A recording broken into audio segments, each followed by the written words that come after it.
இறைவன் என்பவன் ஜீவன்களை காப்பாற்றத்தான். எல்லாம் கடந்தவன், எல்லாவற்று உள்ளேயும் இருப்பவன் கடவுள்.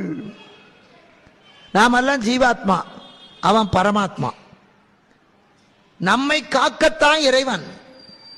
நாம தப்பு செஞ்சா திருத்தத்தான் இறைவன். அதை செய்யாம சுவாமி சும்மா உட்கார்ந்து இருக்கிறதுக்கு இல்ல.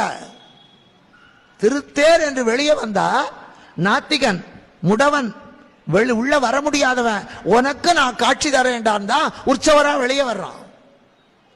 வானத்திலே இருக்கிற மின்சாரத்தை இழுப்பதற்கு செப்பு கம்பி பயன்படுவது போல எங்கும் நிறைந்திருக்கிற பரம்பொருளுடைய அருளை இழுத்து கொடுப்பதற்காகத்தான் கோபுரத்து மேல செப்பு கலசம்.